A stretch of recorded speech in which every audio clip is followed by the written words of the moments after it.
Namaskaram. A very good morning to all. We are about to commence the event in about 5 minutes.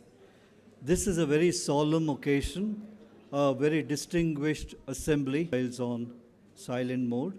This function or this event shall be for about 2 hours, 120 minutes. We shall commence in about 5 minutes. Those guests and invitees who require any assistance, kindly make sure our volunteers are there to help you. The exit shall be closed now. So, request all of you to make use of our volunteers for any assistance. Thank you.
Namaskaram. Request you to welcome the dignitaries with a round of applause.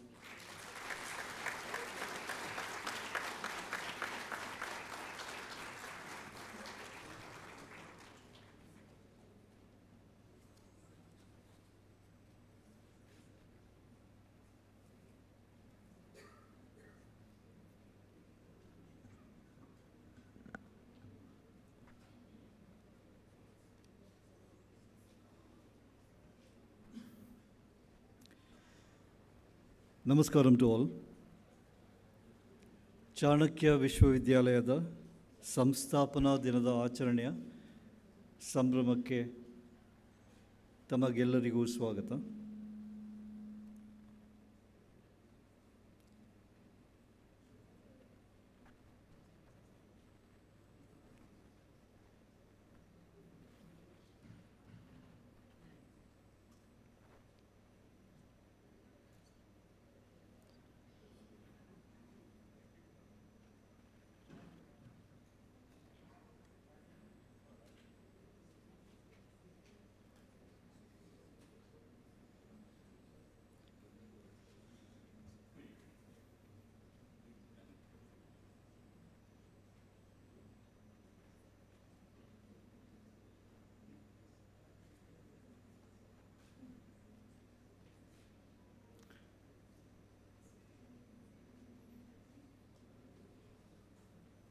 Please note we are awaiting the arrival of guests.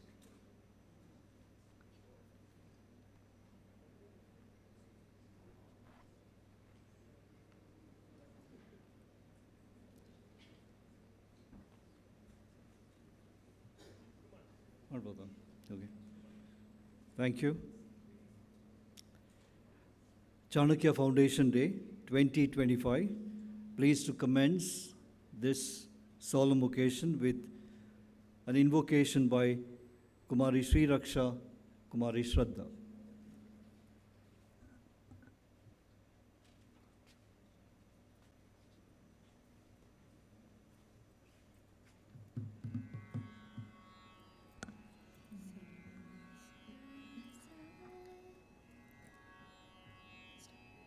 शारदे करुणानिधे सकला नवाम्ब सदा जनान्. शारदे करुणानिधे सकला नवाम्ब सदा जनान्. चारणादिमगीतवैभव पूरिताखिल दिक्तते. शारदे करुणानिधे सकला नवाम्ब सदा जनान्. वर्मभूषण भूषिते वररत्नमौलि विराजिते. वर्मभूषण भूषिते वररत्नमौलि विराजिते. शर्मदायिनि कर्ममोचनि निर्मलं कुरु मानसं. शारदे करुणानिधे सकला नवाम्ब सदा जनान्. हस्तसन्धृत पुस्तकाक्षपटी सुधाकटमुद्रिके. हस्तसन्धृत पुस्तकाक्षपटी सुधाकटमुद्रिके. कस्तवास्तिः वर्णने चतुरो नराखचरोऽथवा. शारदे करुणानिधे सकला नवाम्ब सदा जनान्. चारणादिमगीतवैभव पूरिताखिल दिक्तते. शारदे करुणानिधे सकला नवाम्ब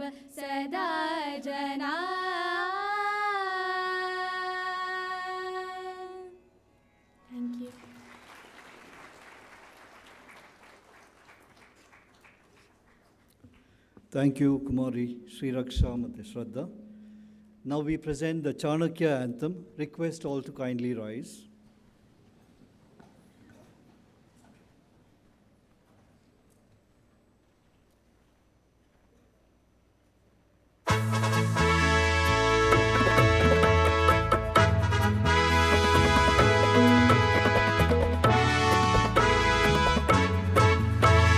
विलसति विद्यार्जननि सीमा चाणक्य नाम विद्याधाम विलसति विद्यार्जननि सीमा चाणक्य नाम विद्याधाम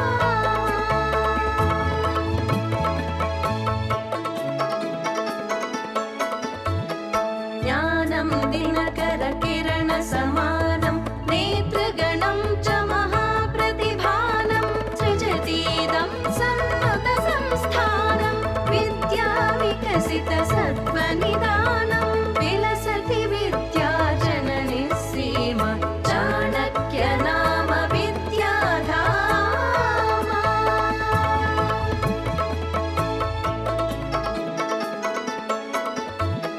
वृद्धिं बहुमुखगतिमभिलक्ष्य सिद्धिं तदनुगुणामभिलक्ष्य याति समुन्नति परमपथेन संस्कृतिरचितादर्शयुतेन विलसति विद्यार्जननि सीमा चाणक्य नाम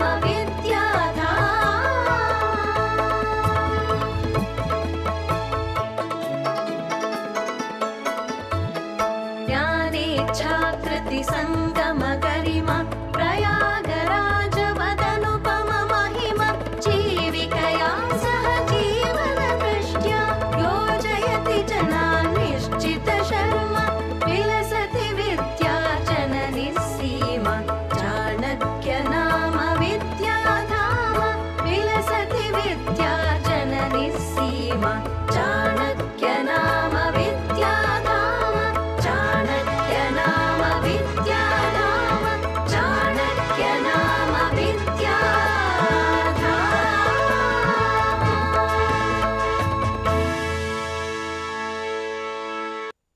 Thank you. Kindly be seated. To give a glimpse of our journey of these 3 years, may I request and proud to present a small audio visual about Chanakya University. Request the audio visual, please.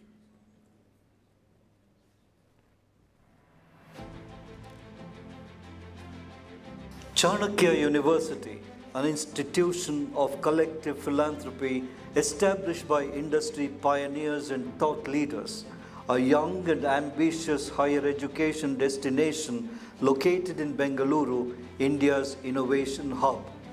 Born of conviction, Chanakya University was envisioned as an institution that blends our civilizational consciousness with the advancements of modern times.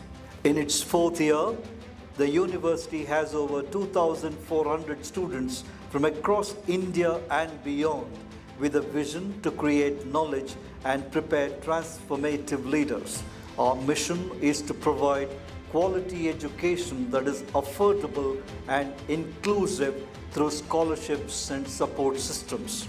The cornerstone of our purpose is Jnana, the abundant wisdom, Icha, indomitable will, and Kriya, meaningful action, guiding everything that we do, from the way we teach to the ways we learn and the way we engage with society.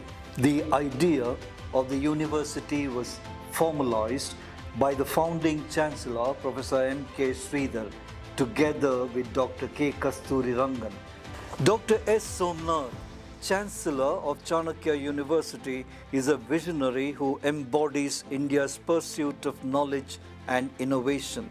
An educationist, IT pioneer, and philanthropist, Sri M.P. Kumar, as the Pro-Chancellor, an internationally acclaimed academician and policy consultant, Professor Yashwant Dongre, as the Vice-Chancellor, along with the organizational strategist, Sri Nagaraj Reddy, as the Chief Operating Officer, provide leadership and academic guidance to our purpose. At Chanakya, the foundation courses provide students the essential skills needed to thrive in a complex world, shaping learners who are confident, creative, and compassionate. The pioneering vision finds its expression in its 6 multidisciplinary schools, namely the School of Arts, Humanities and Social Sciences, the School of Mathematics and Natural Sciences, the School of Engineering, the School of Law, Governance and Public Policy, the School of Management Sciences, and the School of Biosciences. The translational research is manifested through the Centers of Excellence, which include the Center for Indian Knowledge Systems, the Center for Integrated Public Health, the Center for Conscious Entrepreneurship, the Center for Social Impact, the Center for Integral Economics, the Center for Sustainability, and the Center for Language Studies.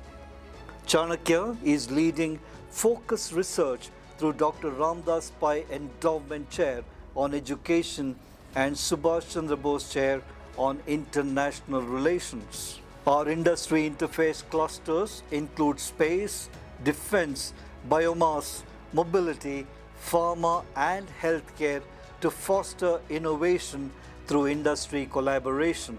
The Board of Governors, chaired by Dr. S. Somnath, provides direction and discipline, ensuring that vision translates into impact.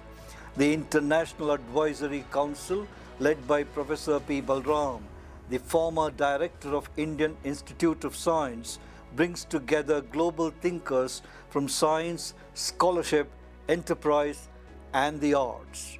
The council also includes Dr. Sitaram Jindal, a pioneering industrialist and philanthropist whose life's work has been social transformation. Professor Manjul Bhargava, Fields Medalist and mathematician from Princeton University, representing the power of interdisciplinary thought. Sri Anurag Behr, the CEO of Azim Premji Foundation, whose leadership embodies education-led social change. Professor Jeffrey Ullman, Turing Award-winning computer scientist and Professor Emeritus at Stanford University, and other distinguished people from across the world. The University Court, led by Dr. K. Radhakrishnan, former chairman of ISRO, safeguards the larger mission, ensuring that growth is guided by integrity and vision. Spread across 116 acres near Bengaluru International Airport, life on campus is vibrant with world-class sporting amenities, over 35 activity clubs, library as an active knowledge repository, spaces that house constructive debates, and residences that forge lifelong bonds. The architecture inspires reflection, the facilities encourage collaboration, and the community represents a microcosm of the world. The facilities include Dr. Sitaram Jindal Foundation Administration Block, the academic block supported by Sri Chris Gopalakrishnan, the hostel and food court supported by JSW Foundation, and others being supported by Aditya Birla Group, Airtel, Uno Minda Group, Axis Bank, among others. Each year, our presence grows stronger, partnerships deeper, and impact wider. At Chanakya, learning goes beyond the classrooms. The integration of art, theatre, dance, music, sports, seva, and other expressions in academics offer a new experience of learning. The distinguished lecture series brings together global thought leaders, innovators, and change makers who inspire through their ideas and experience. The Chanakya Fellowship for Social Sciences is a flagship program designed to nurture future leaders, thinkers, and change makers. In this journey of social aspiration through collective philanthropy, we acknowledge the patronage, support, and association of a league of extraordinary leaders in our pursuit of being a global center of learning. These include Dr. Sitaram Jindal, Sri Sajjan Jindal, Sri Krish Gopalakrishnan, Dr. Kiran Mazumdar Shaw, Sri Sunil Bharti Mittal, Sri Rakesh Bharti Mittal, Sri Mohandas Pai, Sri Prashant Prakash, Dr. Ranjan Pai, Sri Kumar Mangalam Birla, Sri C.K. Birla, Sri Nirmal Kumar Minda, Sri Rameshwar Rao, Sri Anil Rai Gupta, Sri Mohan Mangnani, Sri Nitin, and Sri Nikhil Kamath of Zerodha, among a league of others. We are pleased to welcome you to the Chanakya Foundation Day.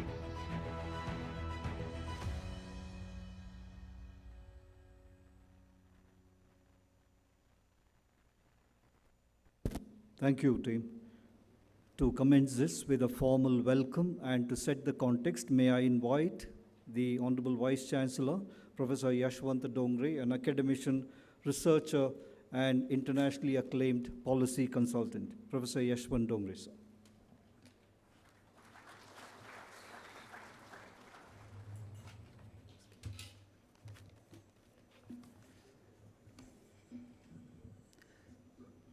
ಎಲ್ಲರಿಗೂ ನಮಸ್ಕಾರ. Very good morning and a very warm welcome to the Foundation Day of Chanakya University. The video that you just saw, I think, has given you enough input about what Chanakya is all about. We are a very young university, just completed 3 years and into the year 4. We started 3 years ago with 100 students and today we are 2,400. We started with 3 schools, today we are 6 schools. We started with 1 center, today we have 7 centers. And it is our wish that we grow, expand not only in terms of number, but focus on the distinct features that a higher education ecosystem that would need. I just take a minute to explain the focus at Chanakya. We have identified 4 distinct areas which should differentiate the university. There is a focus essentially on culture building and making young people understand India better. The whole idea is to make sure that when they come out as leaders, they will have to be ethically correct, and also, apart from all their skills, will be willing to serve growing India. The second very distinct feature is to imbue among all our youngsters the skill sets which are the requirements of today. We have curated a Chanakya Foundation courses, which irrespective of the discipline of study, every student would undergo to make sure that they have certain abilities like communication, digital skill, data skill, so whatever is the contemporary requirement. The other 2 important features are interdisciplinary learning or multidisciplinary learning, where our academic ecosystem from one school to another, major from one school and minor from another school, cutting across disciplines, try and learn the kind of knowledge that is required for today. Lastly, and also very importantly, Chanakya has a very large focus on research. Unlike most other private universities, we say that our faculty will focus on research as much as they do on teaching. So with this, we hope that we are going to build a university which has a specific purpose and eventually both produce knowledge as well as produce young leaders for India. That's the endeavor of Chanakya. This is being made possible through the support of large number of people. Again, you saw in the video the kind of people who have been helping us. I'm very happy that today, for this Foundation Day, many of them are here or their representatives are here. Some of them are here with us on the dais. So it's a very pleasant task for me to welcome all of them, and all of this Foundation Day. We have, the plan was to have Sri Ajim Premji today here as the chief guest. Unfortunately, for some of the reason beyond the control, he could not make it. He has sent us a video lecture, but he is also very well represented here by the CEO of Azim Premji Foundation, Sri Anurag Behar, who represents Azim Premji here today. Anurag is not only representing the foundation, but he has been involved with Chanakya University right from day one.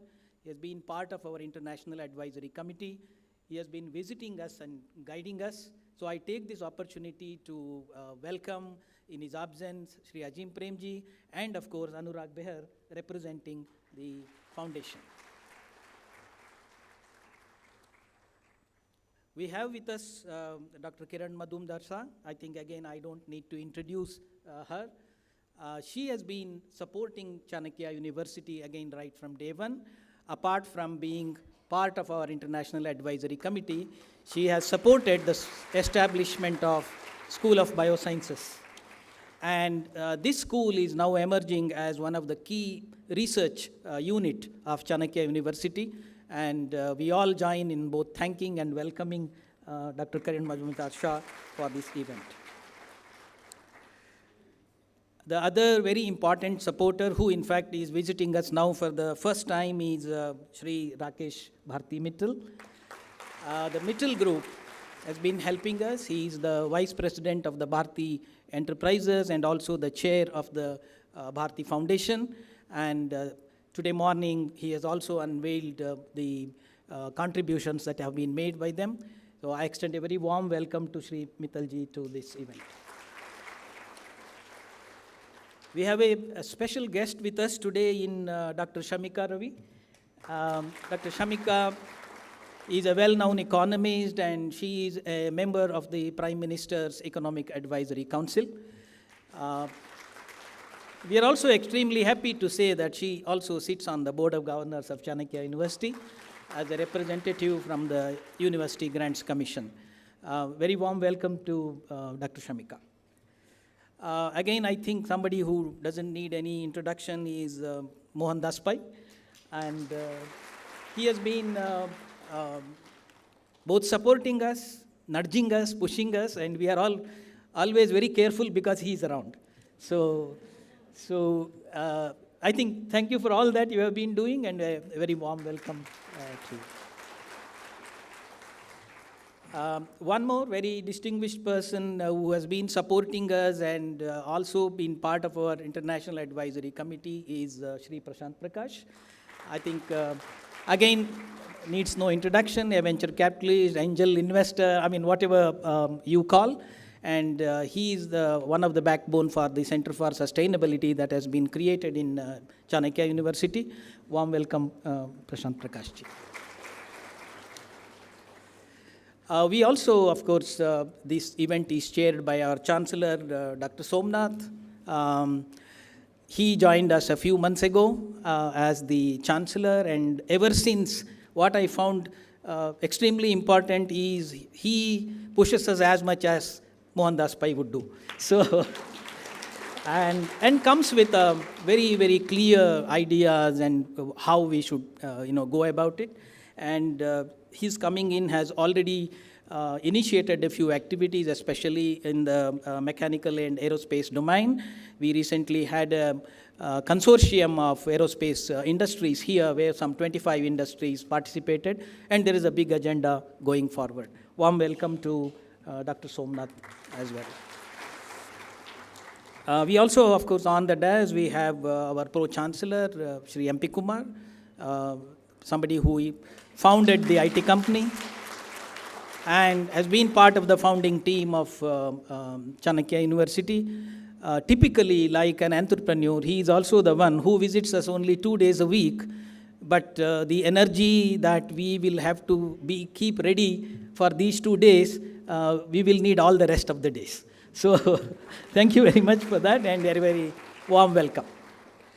We have many of our donors, their representatives and family members present here. There is a big list, so I would only say those of you who are family members and representatives of, on behalf of Sitaram Jindal, Shri Sajjan Jindal, Shri Gopal Krishnan, Chris Gopal Krishnan, the Aditya Birla Group, Uno Minda Group, Dr. Ranjan Pai, the CK Birla Group, Rameshwar Rao, Mohan Mangnani, Anil Rai Gupta, Nitin and Nikhil Kamath, and also I have to mention Abhay Jain, who has been supporting us. So all those a very warm welcome to this event.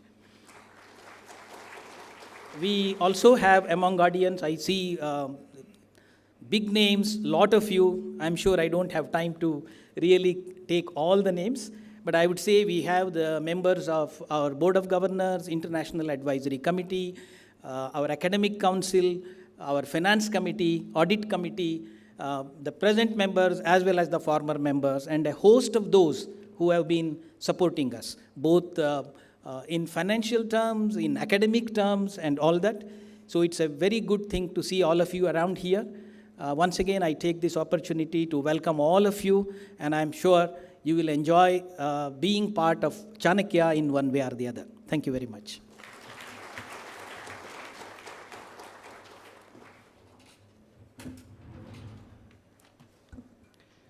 Thank you, sir. As stated by sir, we do not have the physical presence of the chief guest, Sri Azim Premji sir, with us, but we are very, very pleased to present his message to you. Before that, a privilege to introduce and give a brief introduction of Sri Azim Hashim Premji sir. Born on 24 July 1945, an entrepreneur, philanthropist, educationist, and an icon of modern India, sir was considered as among the 100 most influential people in the world by Time magazine in 2004. Going back a little in history, in 1966, on the news of his father's demise, Azim Premji, then a 21-year-old, returned home from Stanford University, where he was studying engineering, to take charge of Wipro. The company, which was called as Western Indian Vegetable Products at the time, dealt in hydrogenated oil manufacturing, but Azim Premji later diversified the company to bakery fats, hair care soaps, toiletries, lighting products, and hydraulic cylinders. In the 80s, in the event of the exit of IBM from India, Azim Premji changed the company name to Wipro and entered the high technology sector by manufacturing mini computers in technological collaboration with an American company, Sentinel Computer Corporation. Thereafter, Premji made a focus shift from soaps to software. Happy to state that Sri Premji sir has been recognized by Business Week as one of the greatest entrepreneurs. In 2011, he was awarded Padma Vibhushan, the second highest civilian award by the Government of India. In 2018, Sri Azim Premji was conferred with the Knight of the Legion of Honor by the France government. In 2019, Forbes put Premji sir as on the list world's most generous philanthropist outside of the US. In 2001, Sri Azim Premji founded Azim Premji Foundation, a non-profit organization focused on improving public school system in disadvantaged regions of India. In 2013, Premji became the first Indian to sign up for the Giving Pledge to encourage the wealthiest people to make a commitment to give most of their wealth to philanthropic causes. According to Premji, his life's message is stated as, "I strongly believe that those of us who are privileged to have wealth should contribute significantly to try and create a better world for the millions who are far less privileged." We are indeed grateful for his message and his presence and his support to us. May I request the team to play the message from Sri Azim Premji sir on this occasion.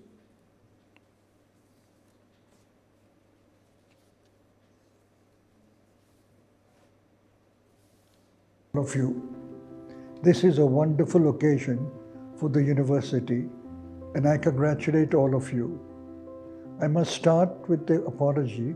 I should have been here physically, but I injured my back in a fall and have been advised not to drive in a car. I do look forward to visiting Chanakya University at the earliest.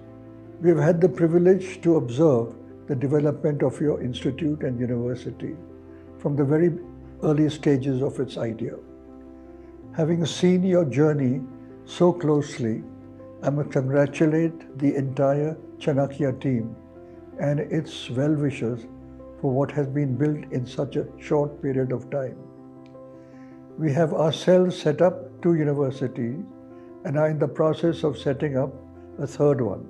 So we know how challenging and exhausting it is to build a university like yours, which is deeply committed to truly contributing to society.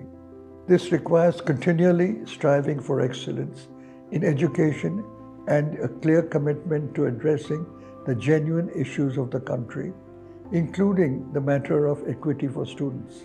We have seen this with your university and your everyday actions. Such an effort is hard under all circumstances, but without the intended support of the citizens and without the backing of sure funding from the government or a business house is even more remarkable and challenging. For this, I give all credit to the special leadership of Dr. M.K. Sridhar and Mr. M.P. Kumar. Only individuals with complete selflessness and relentless drive can do something like this. Let me share 3 things that we have learned through our universities and observing the life of other institutions. First, the most important thing in an institution is its culture. Unless there is a clear commitment to a certain set of values, the culture can never be built up and become strong. And without a strong culture, an institution drifts. The culture of an institution is not determined by the academic qualification of its faculty or the research papers or its buildings. Culture is shaped by 2 fundamental things. What purpose are you here for, and what values are you committed to? And both these matters must reflect in the behavior of everyone in the institution, not only on some documents. None of this is easy to do. One can never become perfect. What matters is continuous striving. I'm truly happy that I see you doing that. Second, unlike many other things, universities are built for decades and centuries, and therefore it is critical to continually improve and let them grow. Growth for the sake of growth leads to hollow institutions. Unfortunately, our country has too many of such institutions. Chanakya University, as I've already said, is one of the rare and exceptional efforts to build an institution with a genuine public purpose. I would urge all of you to think of not just the next 10 years, but the next 100 years, and how anything you do today and don't do today will amplify in the future. Third, a university's central function is educating the young. Why do I need to state this? Because too many times universities get lost in procedures or so-called knowledge production or some other matters. Most of these are important. However, they all must be in service of educating the students. Some of you may be aware that we work a lot in school education. In schools, there is no lack of clarity in this matter. The institution is there to serve the cause of education. However, in higher education, this fundamental fact often gets lost. This may seem surprising, but I am sure only to those who are outside higher education. I know Chanakya University is deeply committed to education. Teaching and its students, it must continue to remain so, and I would urge all of you in higher education institutions to reaffirm this commitment. The final test of the contribution of a higher education institution is what its students do for society. And we should never forget that. Let me end by again congratulating the whole Chanakya University's teams and wishing you all the very best. Thank you.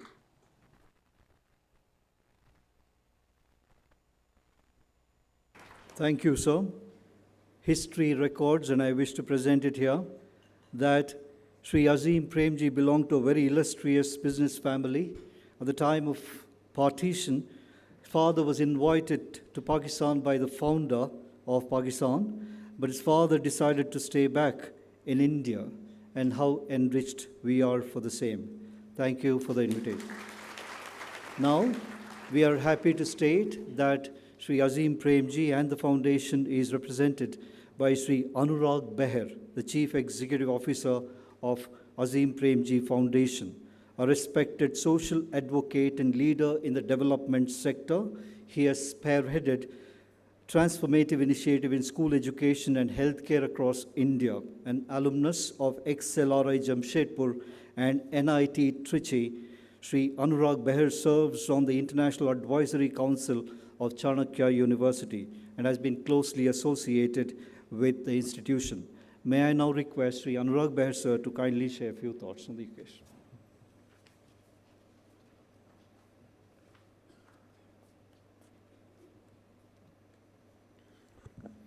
Good afternoon. Good afternoon. Namaskar, namaskara, as we will say here. It's a wonderful occasion. It's such a pleasure to be here. I want to start by remembering a man who would have been happier than pretty much everybody here for Chanakya having come where it has come. And I don't know whether Dr. Sridhar is. I can't see him. But Dr. Sridhar will immediately recognize that I'm talking about Dr. Kasturi Rangan. And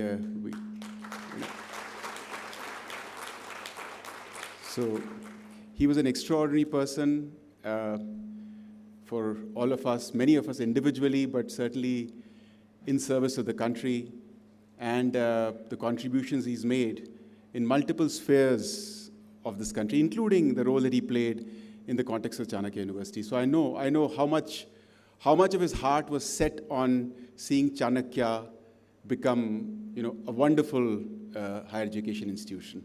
So I'm truly happy, and Dr. Sridhar, I'm sure you would, join me in remembering him wherever he is.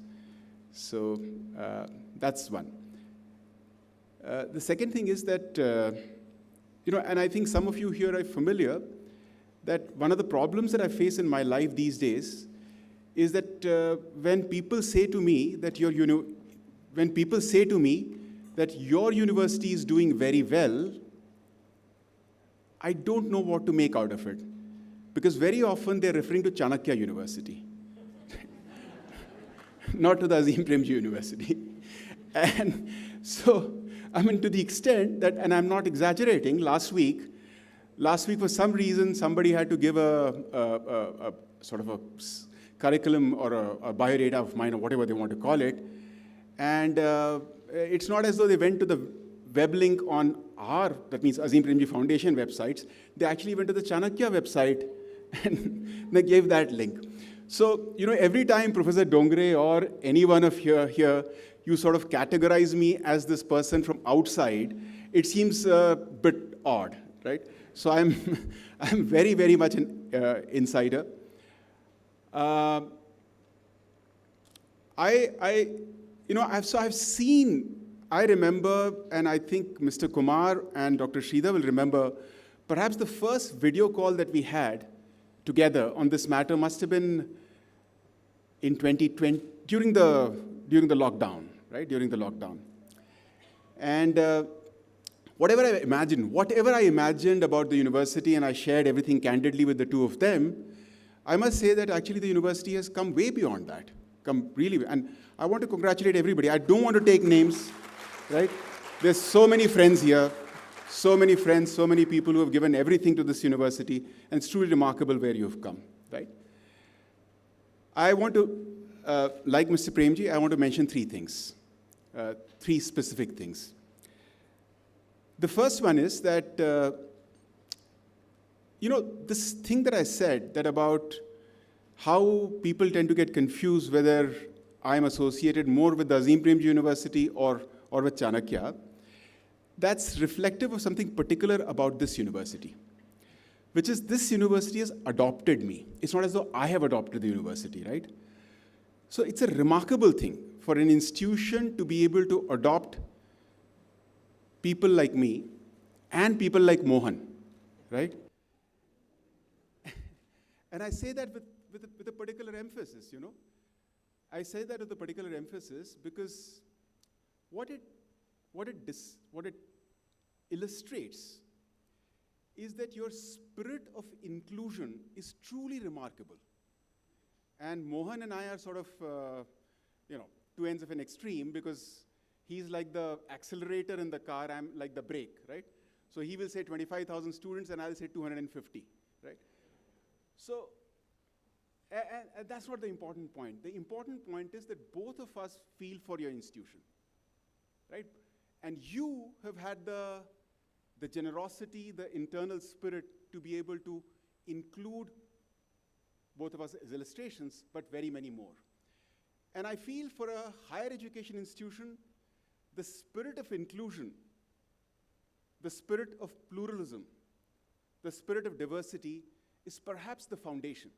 Because in the absence of pluralism and diversity, you are not going to be able to build a truly truth-seeking, truth-guiding educational institution.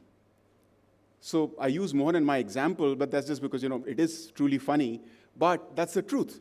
You have a remarkable spirit of inclusion and pluralism and diversity. And I think that's truly the foundation of excellence in a higher education institution. The second thing is, and, again, I don't want to take names here because there's so many of you here that, I have worked with or work with closely. There's another remarkable thing I've seen about your institution. And that remarkable thing is, I have never seen any defensiveness about anything. You're continually trying to look at yourself and improve everything that you do. We keep joking, Kumar and me keep joking, or Dr. Sridhar and I keep joking, that we have built 2 universities and we have made lots of mistakes, enormous number of mistakes we've made. Chanakya should not repeat those mistakes, right? And that would never happen if the spirit of the entire team here was not such that you really wanted to reflect, look at yourself critically, look at everything that you're doing, and try and improve every day. And I see that spirit in everybody in this institution. It is truly remarkable. Third and last is a bit of a, a bit of a caution. And it's not a caution because I see an issue of this kind in this university, but it's a caution for the future. And my third point itself has 3 sub-points. Let's call it 3A, 3B, 3C, right? So 3A is, I feel it's very, very, very important to appreciate that a university, like a hospital or like a school, is a very internally focused institution. There are 2 kinds of institutions. Institutions or organizations that are driven by centripetal forces, and institutions or organizations that are like centrifugal, pull from the outside and pull inside.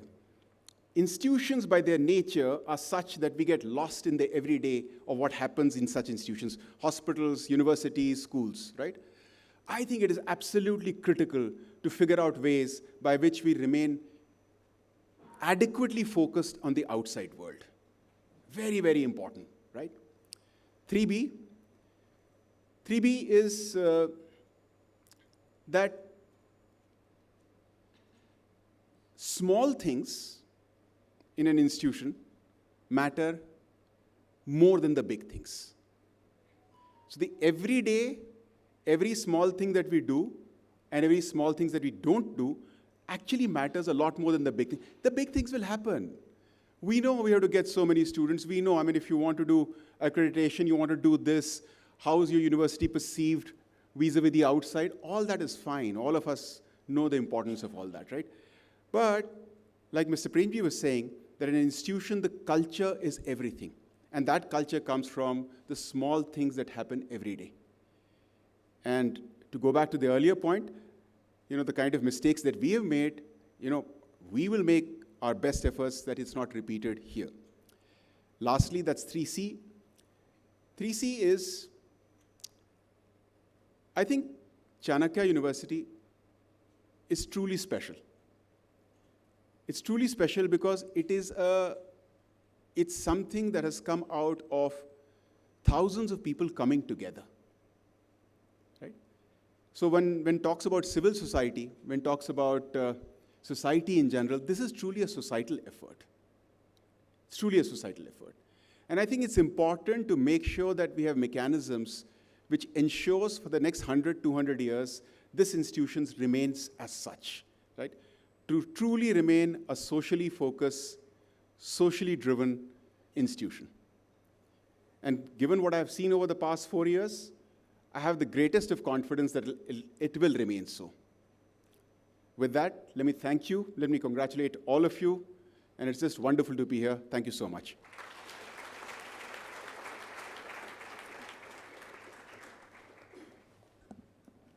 Thank you, sir. Now we come to that part of the event where we are privileged to honor the association and support that the university have received. May I now request the leadership of the university, Honorable Chancellor Somnath sir, Honorable Pro-Chancellor MP Kumar sir, and Honorable Vice-Chancellor Sri Yashwant Dongre sir to kindly recognize the contribution of these patrons to us by presenting this mark of our respect and appreciation, honoring the distinguished. To begin with, may I invite Sri Anurag Behr sir on behalf of Azim Premji Foundation and Sri Azim Premji himself to kindly accept this token of our appreciation.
request to kindly accept our felicitation to our Pro-Chancellor and our guide, the MP Kumar Sir, to be felicitated. Request the Honorable Chancellor, Vice Chancellor, other dignitaries to kindly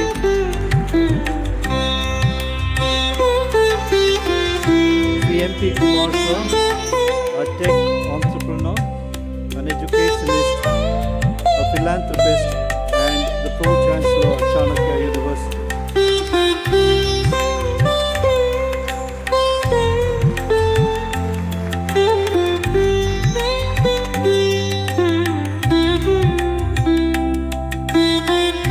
Thank you, sir. We are deeply obligated to a league of philanthropists and patrons for supporting our cause in education, and we recognize their presence all through. But on this occasion, they are not being present here, but we are happy to recognize their efforts and felicitate by inviting the representatives from their respective person and institution. May I now request representing Dr. Sitaram Jindal, a pioneering industrialist and a social leader, Sri K.R. Raghunath, the Vice Chairman of Jindal Aluminium Limited, to kindly come up and accept our felicitation on behalf of Dr. Sitaram Jindal.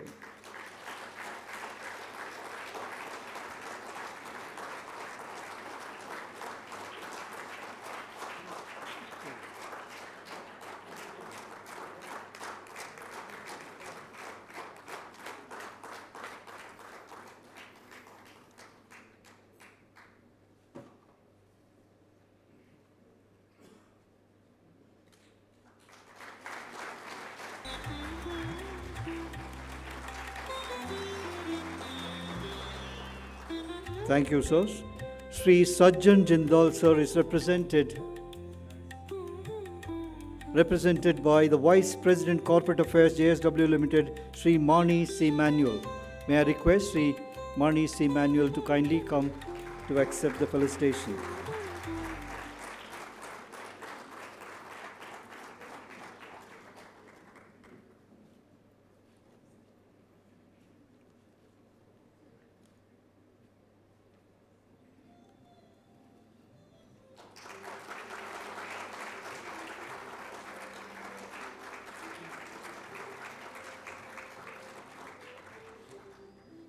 Acknowledging the contribution of Sri Chris Gopalakrishnan, may I now invite Sri Ganesh Kesi to kindly come up and accept on behalf of Sri Chris Gopalakrishnan.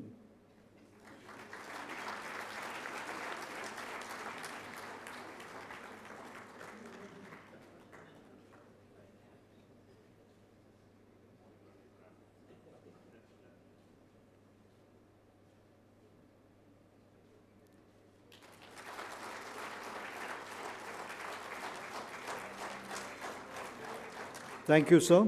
Inviting Sri Janardhan C., Assistant Vice President, Aditya Birla Group, representing Sri Kumar Mangalam Birla.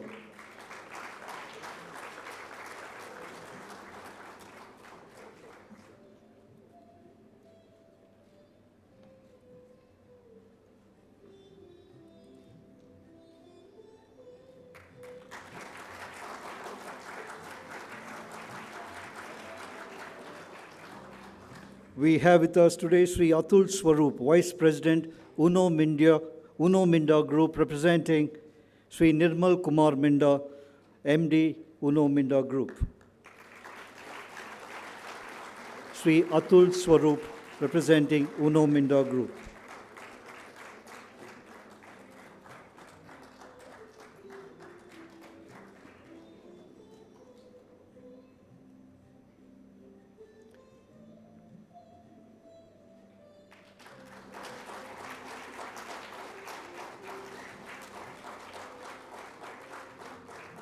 Thank you, sir. We invite Sri Abhishek Kapoor, Chief Executive Officer, My Home Group, representing Sri Rameshwar Rao, Founder Chairman, My Home Group. Request you to kindly accept the felicitation on behalf of Sri Rameshwar Rao.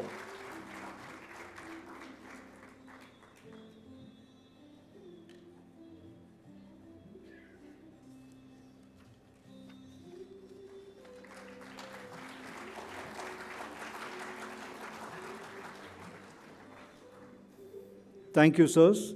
We would like to place on record and recognize also the contributions of Dr. Ranjan Pai. They have not been able to be here present due to various reasons. Sri C.K. Birla Group, Sri Mohan Magnani, Chairman of the New Horizon Group, Sri Anil Rai Gupta, Chairman and MD of Havells India Limited. Also not being present today but contributed is Sri Nitin Kamath and Sri Nikhil Kamath of Zerodha.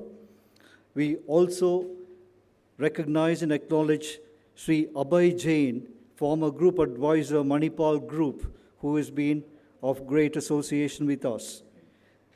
On this note, we also are very, very glad to have the presence of other supporters, patrons with us who are represented here. We would like to acknowledge your presence and contribution. May I request our team to kindly acknowledge and present our token of appreciation.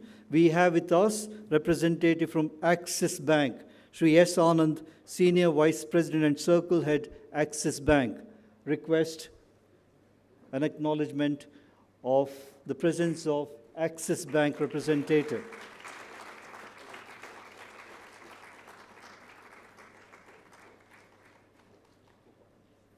We thank Axis Bank for their contribution. Also with us today, representing Brigade Foundation, Sri Shivayogi Kalasad, Chief Executive Officer, Brigade Foundation. Request Sri Shivayogi Kalasad sir to accept our felicitation on behalf of Brigade Foundation. We have with us Sri Chandra Prakash Ramsisaria, representing, he is the chairman of Sham Group, Sri Chandra Prakash Ramsisaria, to be felicitated. We also have today Devata Sri Ramaya Chetty Charities being represented by Sri Ram Devata. Right? And very, very glad to have a special associate, patron, support system and inspiration requesting we have with us Malati Holla, an inspiration, an icon, and a Padma Shri awardee. A special mention, a special recognition. We deeply appreciate the support and association of Malati Holla.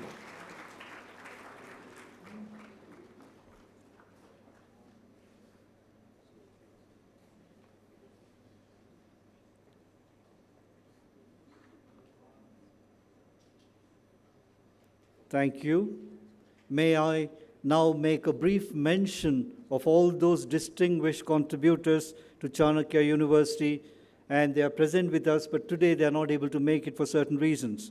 We thank GMR Foundation, we thank Dabur Foundation, we thank Saraf Solitaries, Vaishnavi Infrastructure Private Limited, Sakala Narasimulu Chetty Sons, Kumar Organics Products, PM Ventures, Infovision Trust, Pure Storage India Private Limited, Anupam Industries, Parient Services Private Limited, Prabhu Family Charitable Trust, Religare Broking Limited, Sri Sham Ramadhyani, and Ms. Sonali Shenge in her personal capacity.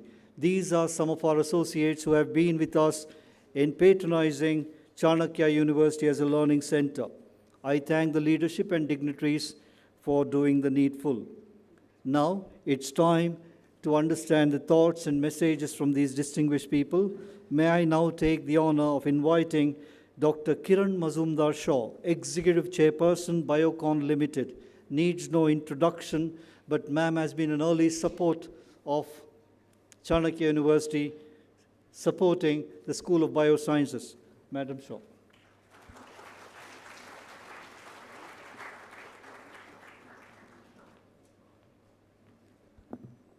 ಎಲ್ಲರಿಗೂ ನಮಸ್ಕಾರ and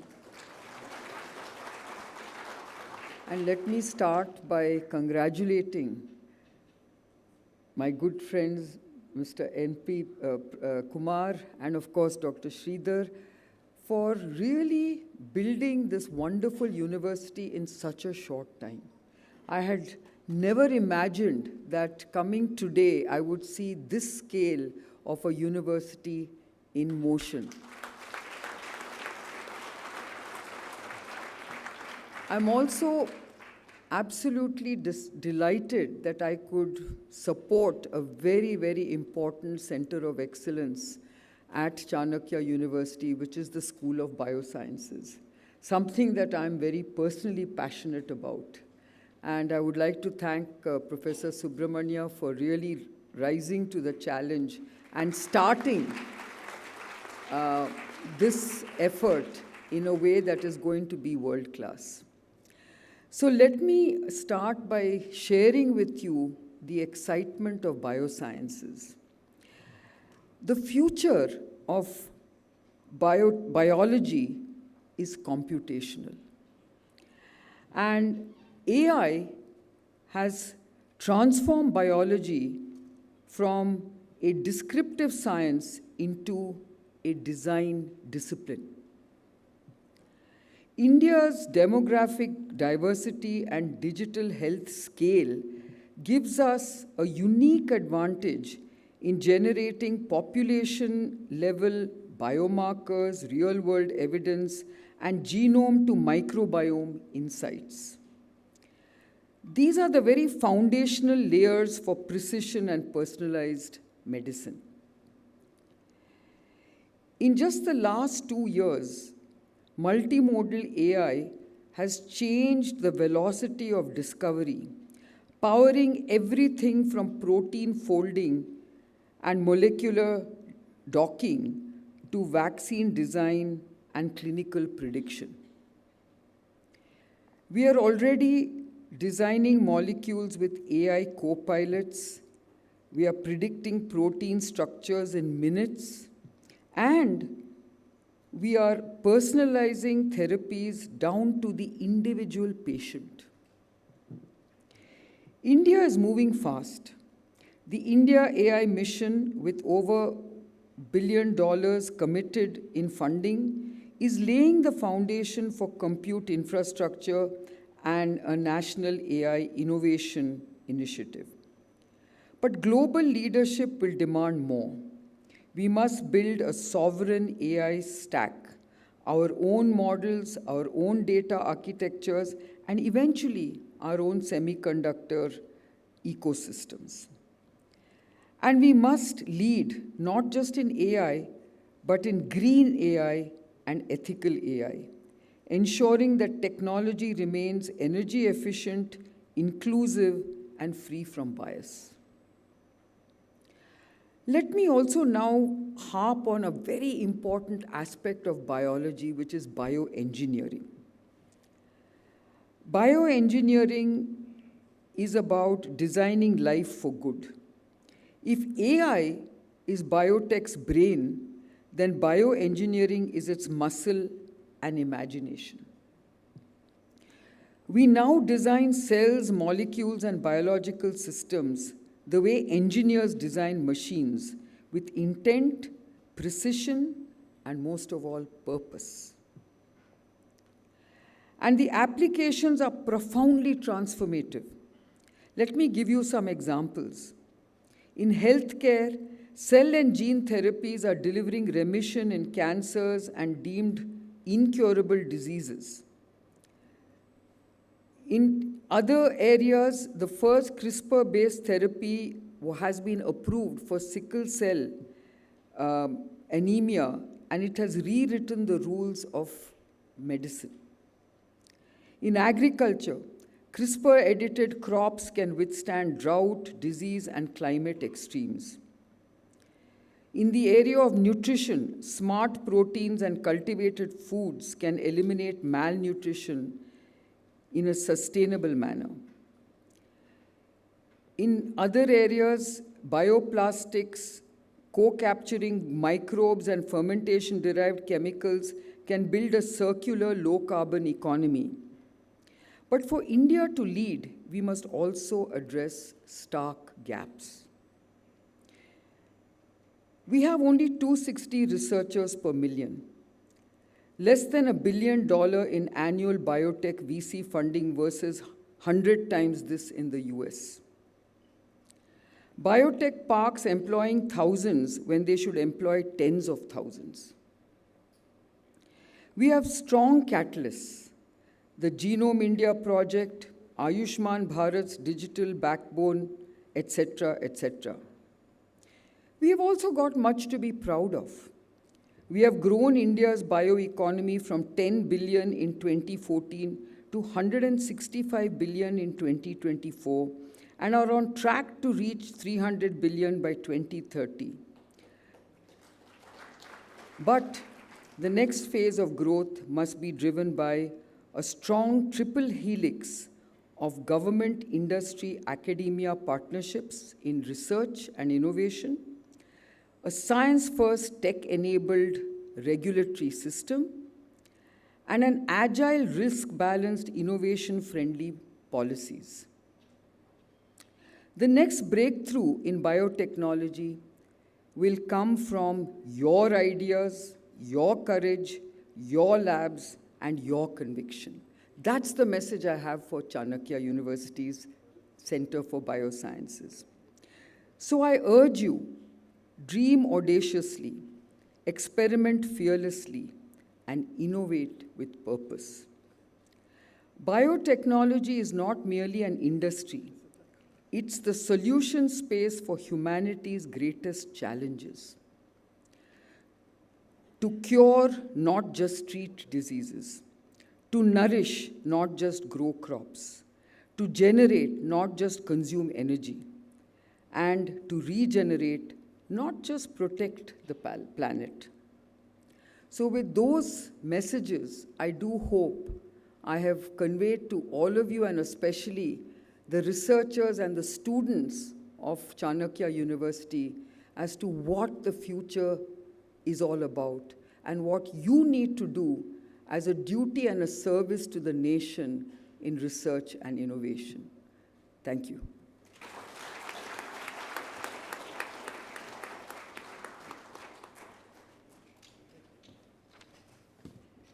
Thank you. An angel investor having backed transformative companies including Flipkart, Ola, Swiggy, Freshworks, and Book My Show, he was recently awarded the Padma Shri. Sri Prashant Prakash leads United Way Bengaluru. At Chanakya University, he has played an important role in the establishment of Center for Sustainability, advancing education and research with meaningful social impact. May I now invite Sri Prashant Prakash to share a few words.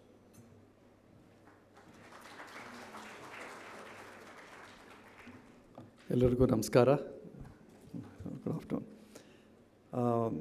Firstly, I would like to really place on record that I've done a lot less than everyone sitting here on the dais.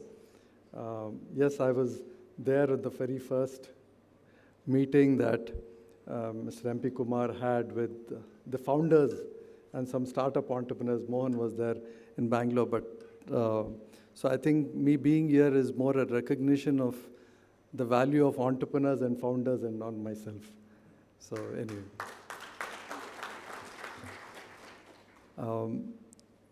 So there's just 2 points I'll make. One is, I think what as a university we should do to build in the mindset of entrepreneurship and that culture, if there are many aspects of culture and values. I think what's really important for our country, in addition to the other key values that we cherish and which are central to this university, is how do we as a nation build our students to be problem solvers, where the problems that we have not been able to solve in the last 75 years, I think we just have 25 more years.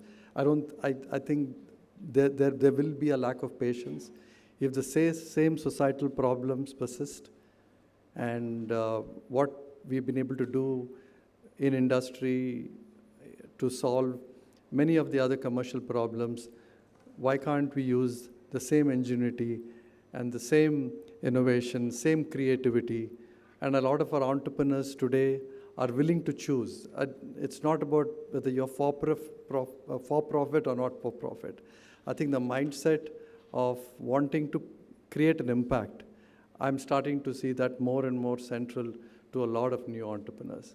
And as a university that is rooted in social change and wanting to create social equity in our city, state and country, I think we need to be able to be a fertile ground for such entrepreneurs who want to create impact. So we have started some work with Mr. MP Kumar in our entrepreneur cell, but I think it's very early days and there's a lot to do. And hope to make this one of the good incubation labs for social entrepreneurship in the country. The second area of focus is the Center for Sustainability, which is again very core and dear to me. Like Kiran has biology at her heart, and I really feel that the real legacy and heritage that is unique to Bangalore is our environment. And being a university in this city, I thought it was really apt that this university has to be the beacon for everything to do with things that are making our cities unlivable, and as a country, we'll be unlivable if we don't take care of our cities. So when it comes to urban water, urban air, sustainable agriculture, I think there's a lot of deep tech research. And today, I think we are going from, in entrepreneurship, we are going from convenience. Most of our entrepreneurial work has been in getting stuff to your home in 10 minutes, 20 minutes, being able to, cater for urban convenience. But I think moving forward, I believe that we have to go beyond that and be able to create real IP and real value for our country. And I think Kiran spoke about it in the dimension of biology and biotech. But every field, I think we have very little time, just like I spoke about in creating an equitable society in the next 25 years. I think we have also very little time to be a nation that has some leverage in this geopolitical scenario that we are today. So unless we go from being, I think it's not about just being research, our IP being research-led. I think a lot of our IP should be commercially anchored. And I think we have been able to do jugaad in so many areas. But why can't we do the same jugaad today, where everybody is looking to India to be able to land IP, and we are a nation that can replicate this IP and be the nation that can not just be a nation which creates industries that just assemble products, but that leads in advanced manufacturing that are rooted in deep tech and science. And the last thing I'll talk about, and I was just discussing with Mr. Anurag Beher, what does AI mean for Chanakya? I think it's time we started thinking about it. Whether we like it or not, being able to define what AI means for each of our functional areas, whether we are universities, whether we are corporations, I think we have to start that process. So we were discussing that there are, of course, many things that will be very disruptive when it comes to AI and maybe unacceptable for universities in terms of what we can adopt and what we cannot adopt. But at the same time, students coming out of this university need to fit into a world where AI literacy or being able to be AI native. So a latest trend in the US, and I don't know how many of you have started to hear about it, this whole idea of vibe coding. So people don't want people who have been through 4 years of university computer science coding anymore, right? If you're finished your 10th grade and if you have about or 12th grade, and if you have 2 years of vibe coding experience, you're extremely valuable. They consider you as an AI native and more valuable than a university graduate. So lots of food for thought for us as a university. You don't want to kill critical thinking. You don't want to, AI can be very disruptive, like I mentioned, but at the same time, can we leverage the power of AI and make our students AI ready for the future economy? Thank you.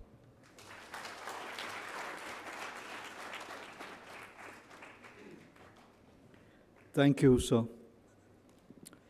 A visionary Indian businessman and the Vice Chairman of Bharti Enterprises, Sri Rakesh Bharti Mittal, has generously supported Chanakya University through the Bharti Auditorium and the Airtel Cafeteria. The co-chairman of the group's philanthropic arm, he is passionate advocate for equal and quality education and is actively engaged in enhancing school and higher education through multiple roles. May I now invite Sri Rakesh Bharti Mittalji to kindly address.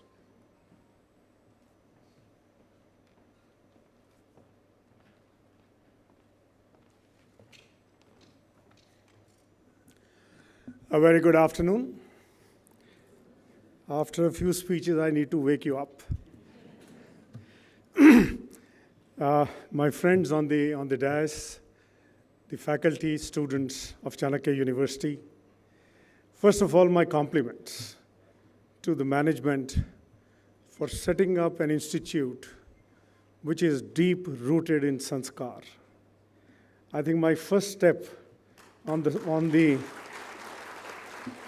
which I took to climb up, and having gone through part of the campus today,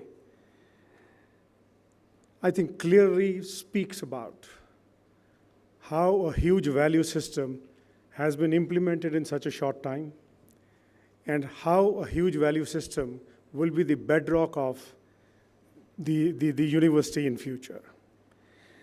Good building, good infrastructure is all what is expected today of modern universities. What we have forgotten is to give value system to our next generations.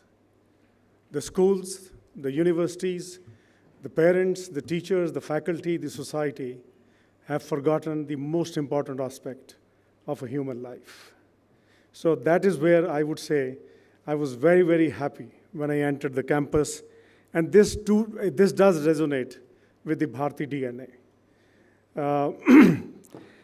Having said that, let me all welcome you to the Bharti Auditorium, which got inaugurated today. But I think more importantly, the celebration around the theme Vidyā-Dāna. And I would say don't let it just die with this year's theme. Chanakya should be the core of Vidyā-Dāna for the future generations to come.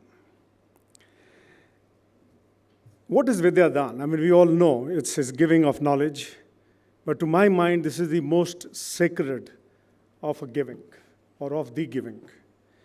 And this resonates with the Bharti family, Bharti enterprises, all the businesses, if I talk about, including the Bharti Airtel Foundation. We started our journey way back with higher education support. The Bharti School of Telecom Technology at IIT Delhi came up, which offers MS, MTech, MBA, and PhDs.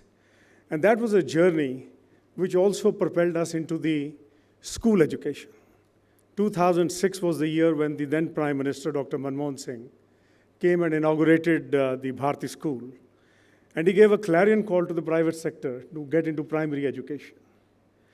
And I think that was something which was most important and relevant at that point of time. And 20 years later, it is the same, it is most relevant even today. A strong foundation has to be laid in school for the children to dream, for the children to dream big and pursue their goals and whatnot. A Bharti Center for Telecom Research at IIT Mumbai, ISB Mohali campus, which came up as the second campus in India, has the Bharti Institute of Public Policy.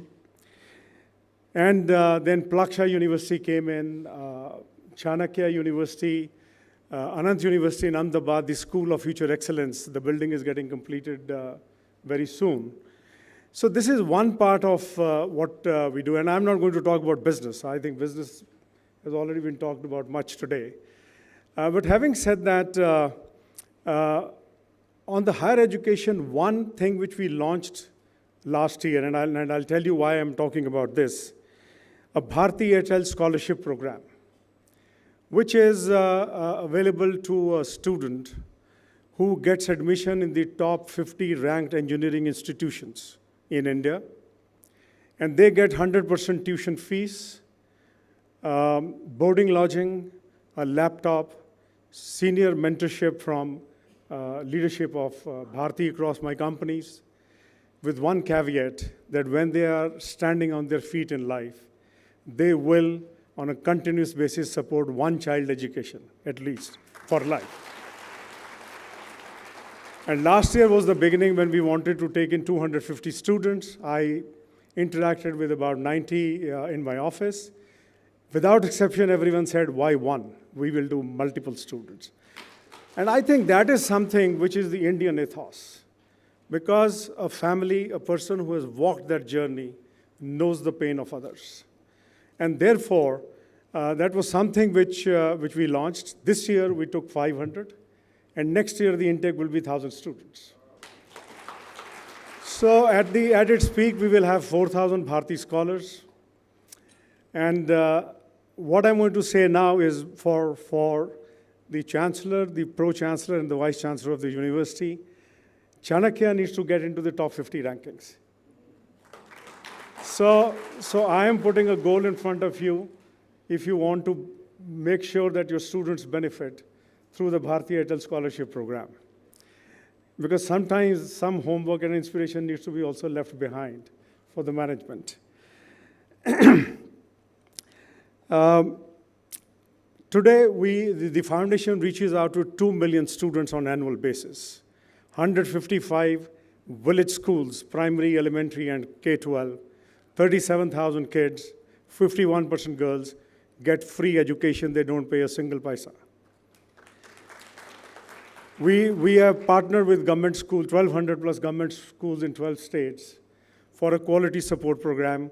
500,000, 500,000 kids we touch directly, indirectly, to make sure that the quality of education is improving in those schools. And through my state partnerships, where we talk about life skilling, where we bring in parents to be mentors for their kids and the other kids in their communities, we reach out to 2 million kids. And we've recently launched the teacher app, and I would ask your School of Social Impact to download the teacher app and send me good, bad, ugly, whatever is the feedback. That is a digital app for teachers, free for life, to capacity building, to best practices, prepare pedagogy, prepare lesson plan. These may look like small things, but in government schools, this don't happen. And therefore, I need to reach to the rural hinterland, to every school, to make sure that the teachers are giving the best quality education, and that's how we are going to prepare the youth for tomorrow. Because I have students here, it's your responsibility which you're going to shoulder for a Viksit Bharat of 2047. Learn as much as you can during your time here. I'll just take a minute. And this is something which is, what I talked in the very beginning. India has always been the bedrock of civilization, of knowledge and inquiry. Takshila, Nalanda attracted scholars from the world. Today's universities are attracting students from all over the world. But what we need to see here is, for the educators and the learners, learn with an open mind. Inclusivity is something which we need to have in all the institutions we run. And more importantly, guided by the spirit of Vidyā-Dāna. I think education is the purest form of seva, which can build knowledge in the society we live in, which can be the bedrock of a nation's growth. And today, I think India is at a confluence of ancient wisdom and modern technology. And this is where universities like Chanakya must shape responsible leaders and compassionate citizens. Professor Dongre, you said you are a young university. The best thing is you have no legacy. You can chart a path. You can create a vision. You can be the leader and benchmark for others to emulate. One thing which I would like to leave here, and this is with pain I'm sharing, the academia does not believe in engaging with industry. And I think to my mind, that is something which is of extreme importance. This should have happened probably 25 years ago. When I see a pandemic happening, COVID, globally, corporations gave billions of dollars to academic universities for research. In India, none. And the problem is on both sides, so I'm not going to take much time. But I want the academia to not only knock our doors twice, one during the summer internship and the second during placement. Please engage us on curriculum review, which must happen every 3 years. Please engage us on cutting-edge research in a transparent manner, because I can guarantee you, if the transparency is there where we know how every rupee is being spent, and I can tell you 9 out of 10 research projects may fail. Probably only one will click. But we understand that world. More and more money will come in, joint faculty appointments. So I would say engage with the industry as much as you can, bring them onto the campuses. Faculty, I think clearly you need to get into modern ways of teaching. I sometimes worry when I see institutions where faculty is teaching what they were teaching for the last 30 years. The ground under our feet has moved. The world has moved. We need to have capacity building and make sure that we are preparing our youth for the future of jobs, entrepreneurship, and whatnot. And I think last, I would say students value this gift, learn with humility, question with integrity, and serve with purpose. Let education lead to excellence with empathy in a data-driven world. Never lose sight of humanity. All the very best, and thank you very much.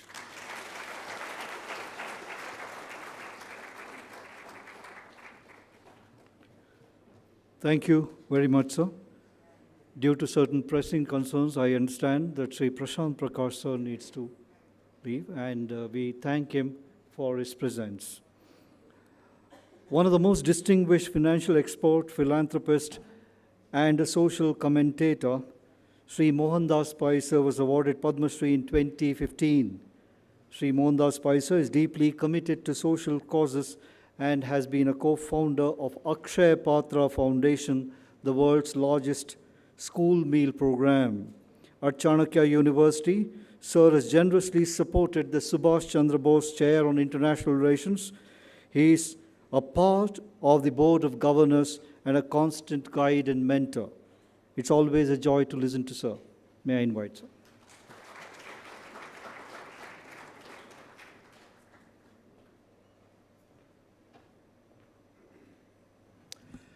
ನಿಮ್ಮೆಲ್ಲರಿಗೂ ನಮಸ್ಕಾರ.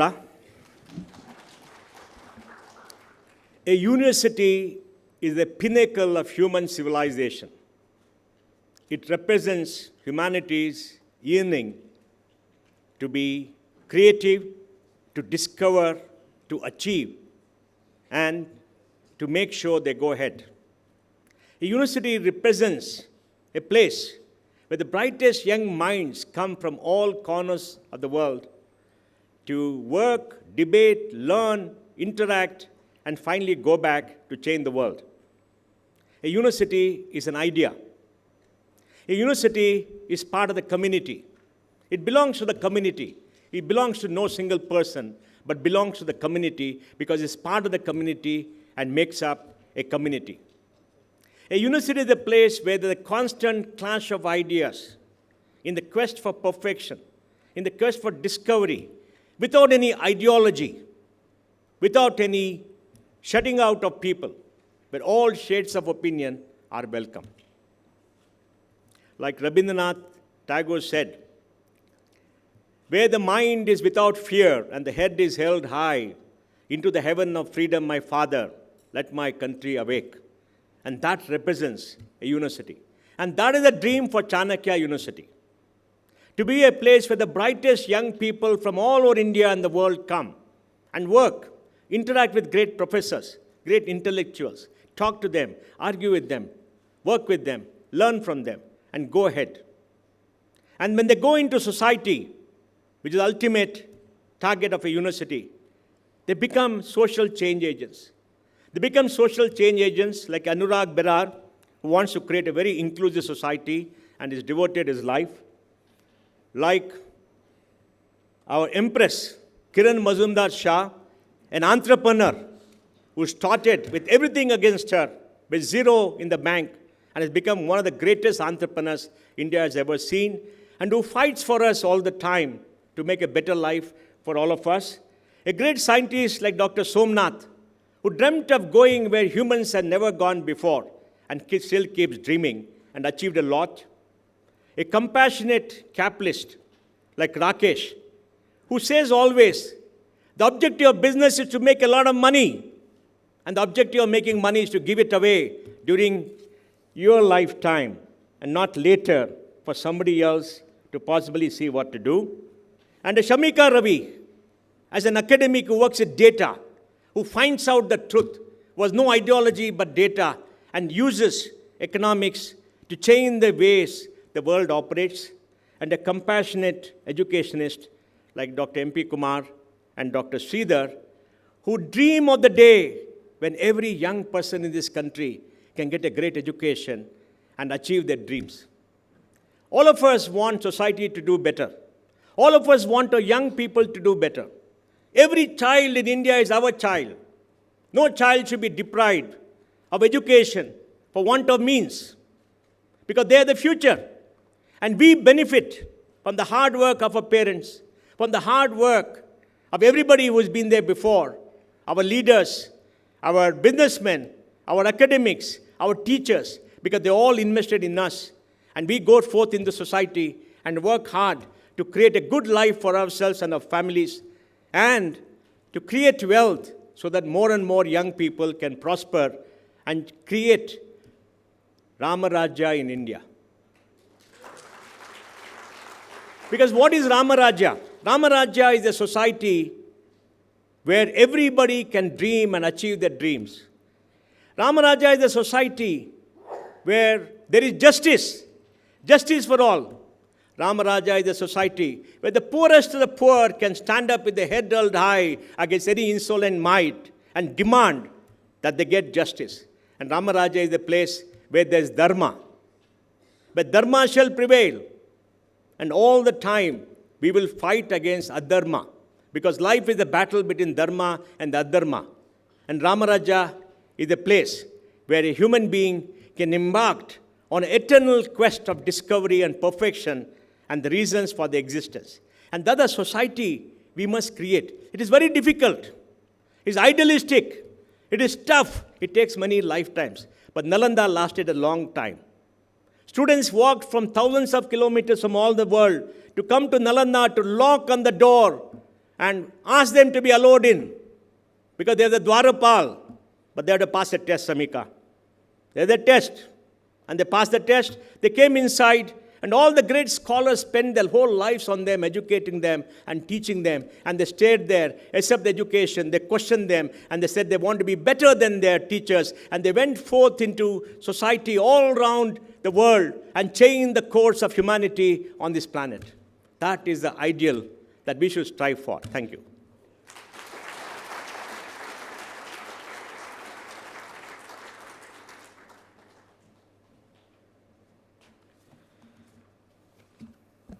Thank you, sir.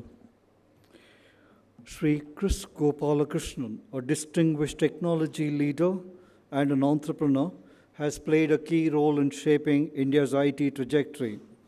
Sri Chris Gopalakrishnan has generously contributed to Chanakya University through the establishment of an academic block. Honored with Padma Bhushan, Sir holds Masters from Indian Institute of Technology and has been a mentor to Chanakya University. We are pleased to present a message on this occasion from Sri Chris Gopalakrishnan, a video message. Request the team to kindly play.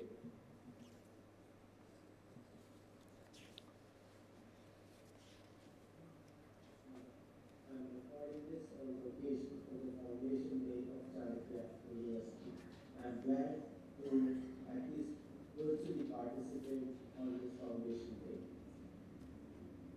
I join in all of you in congratulating the university as it continues its journey to become one of the prominent.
Technical glitch, we couldn't see it on the screen here.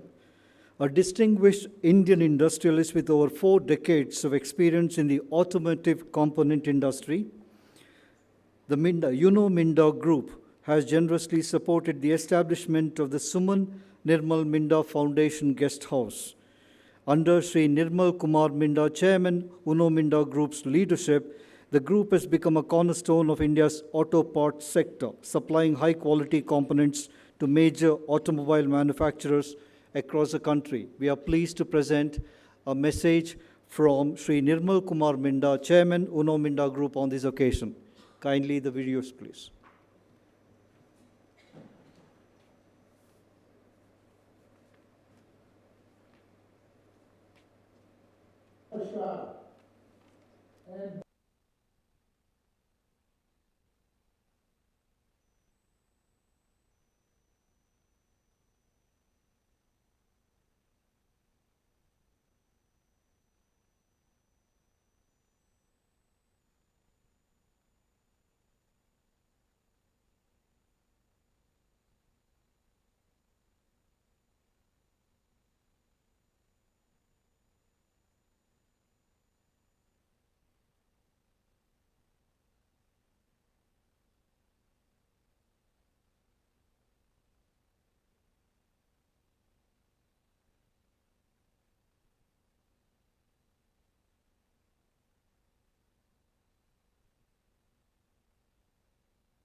Thank you, sir.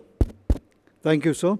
We'd like to recognize the presence of Sri Ram Devata, representing Sri Ram Devata Charities for their patronage association. Request the presentation of our appreciation as a mark of appreciation.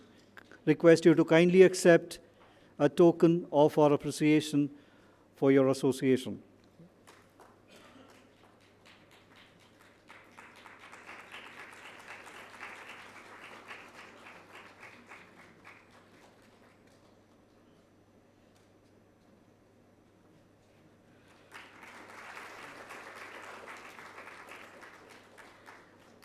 Thank you, sirs. We have a special presence here, and I'm pleased to introduce a widely published scholar, a PhD in economics from New York University, a master's in Delhi School of Economics, currently serves as a member of the Economic Advisory Council to the Prime Minister and Secretary to the Government of India.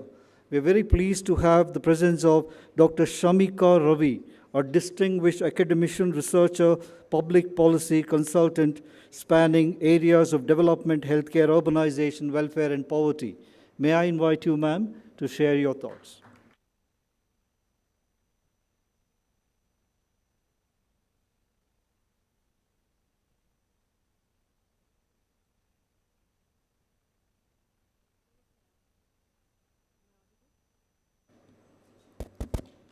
Namaskar. Good afternoon, everyone. First of all, congratulations to everyone present here. This is a group of leaders, as well as the larger community of students, faculty, scholars, who are now indelibly linked with this university. This is a brand that you are going to share and nurture. So congratulations on a second Foundation Day. Let me start by giving you a sense of where I see the role of an institution such as this. You know, nations are built by people. India remains the fastest growing major economy in the world post the pandemic, quarter on quarter on quarter. This is the only major economy where almost all forecasts that are being done by multilaterals are only revised in one direction, which is upwards. We tend to be far more conservative about ourselves than the real economy and the dynamism that this society has shown. But while we aspire towards Vikasit Bharat, and there is a timeline, there is one gap that I want to discuss with you here, because it's pertinent to the student community, the higher education community. And at Chanakya, I want to sensitize everyone to why we must try and address this firsthand. You know, India, just like China, but of course, for India, we have a lot more insight. This is home. We do have a problem which we call graduate unemployment. Amongst the youth, meaning people under 30, the most educated segment in our society are nearly 5 times likely to be sitting at home than our youth who have school education. This puts the entire paradigm of study hard so you will get a good job on its head.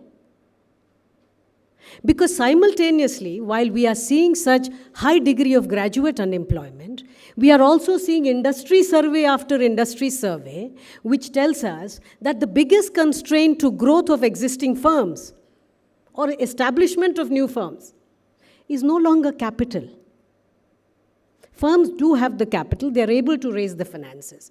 The biggest constraint is skilled manpower. We are not able to find skilled people. Now, how can the two things coexist? That your most educated are waiting and sitting, and the companies are searching for people they can't find. In fact, there is one survey which we did in the industrial belt of Tamil Nadu. And you know where they are recruiting their mid-management from? Because we just don't have people with work experience of 15 to 20 years. We are recruiting people from Spain and Italy. That's the kind of skill gap.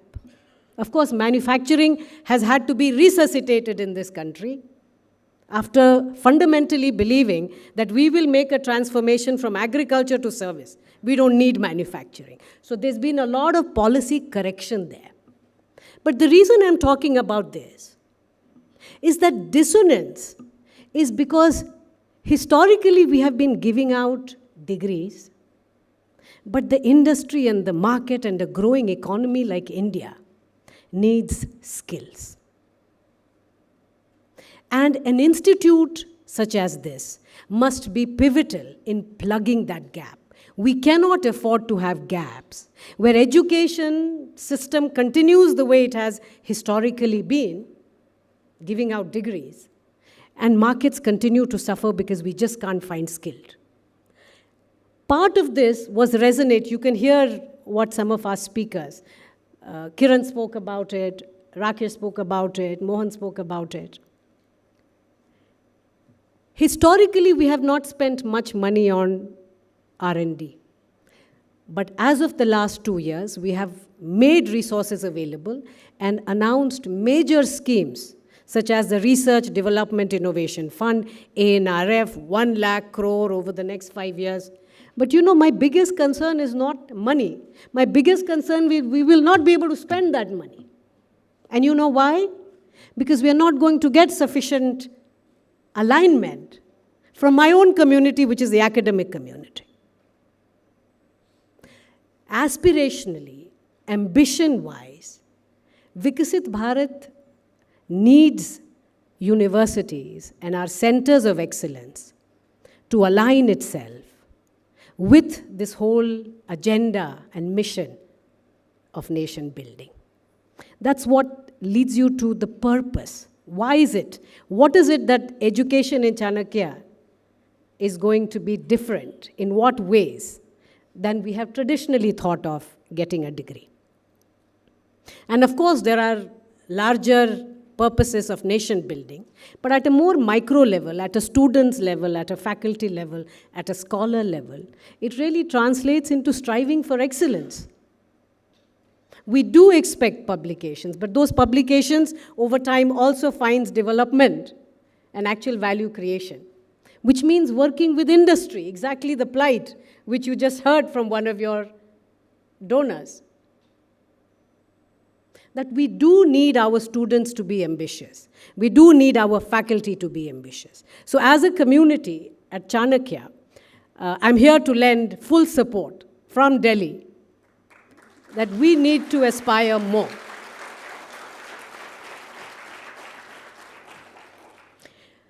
And one small point before I end. You know, this will be the first university that I'm aligned with in some way, associated with, where I do not have to ask the senior leadership to set up a school for children or to set up facilities for young kids.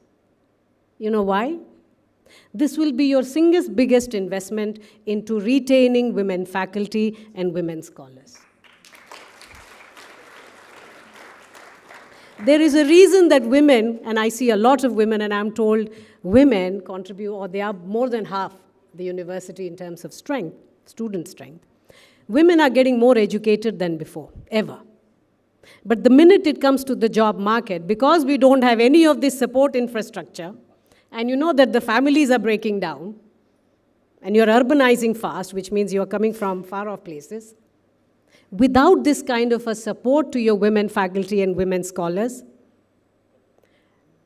retaining them will be very difficult. So I think you have already taken an incredibly wise step in establishing, we just laid the foundation in the morning with support from the Premji Foundation.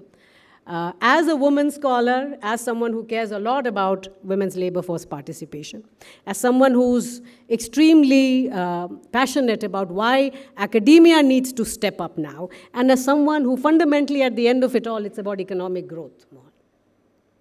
I think we know how to do welfare to large extent. Yes, inclusion is an agenda. But a lot of our focus also has to be in terms of growth. And which is where I also encourage the university to get plugged in with the local community and the local administration as much as possible. Let solutions of urban problems emerge from Chanakya. I know many of you have been battling urban infrastructure, better design, planning.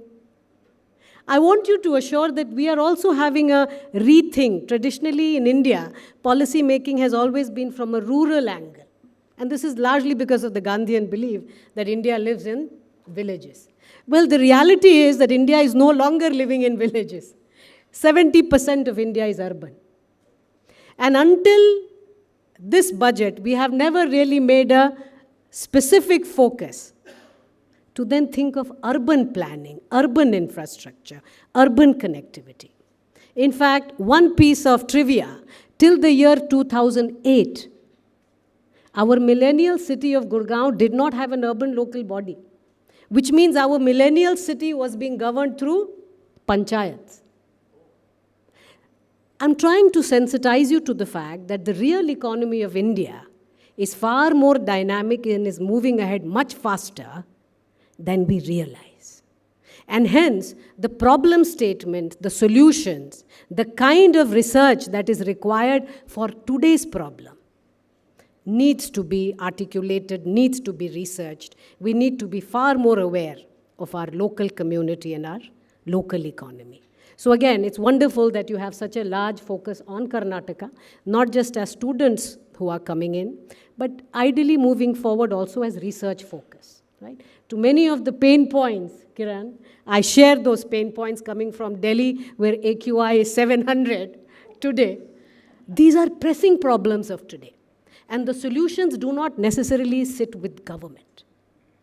The solutions, new solutions to a lot of these new problems needs to come out of research, the scholar community. It needs articulation. So congratulations, everyone. I wish you all the best moving forward. And I look forward to this number expanding even more. Very impressive campus. The facilities are world-class. Now we need to step up and fill in all the requirements as we aspire towards Vikasit Bharat. Namaskar.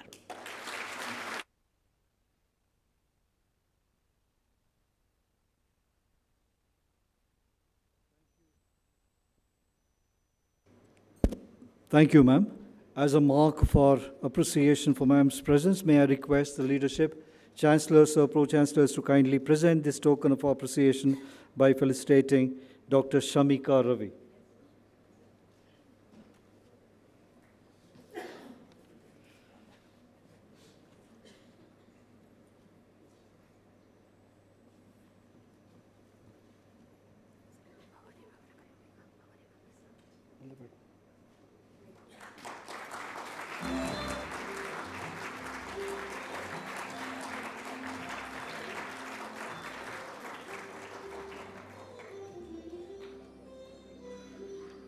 Thank you, sirs.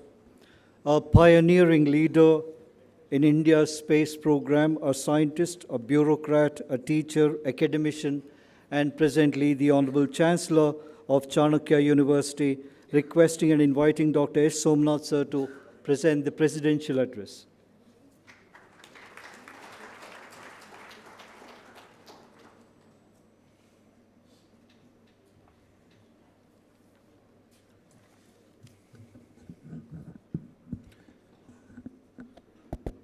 ಎಲ್ಲರಿಗೂ ನಮಸ್ಕಾರ.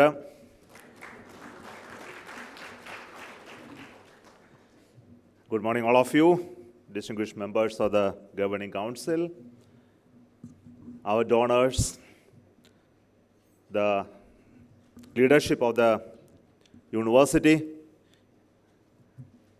all the esteemed, distinguished invitees, guests, faculty, students, ladies and gentlemen. Last Foundation Day, I was sitting there. So this Foundation Day, I had got an opportunity to have this presidential address, and all that credit goes to Professor M.K. Sridhar and the leadership of the university. So I'm thankful to Professor Sridhar He came over to my house one day and invited me to be part of this journey of this university. I'm really happy and proud at this moment after having spent a few months here. And thank you, Professor Sridhar, for giving such an opportunity to come into the community of people who are building the next generation in an academic institution. It's really something which I always long to be part of. Thank you so much. And it's also a great honor to address all of you on this Foundation Day of Chanakya University. It's a milestone for all of us. It's a significance because it's sort of a symbolism to talk of an institution on its annual day.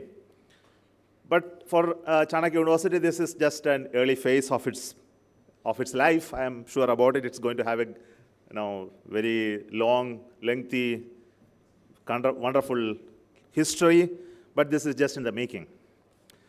I think a character of a university is being built at this moment, and we are shaping it for the first time. It's really something wonderful to see with the passage of time.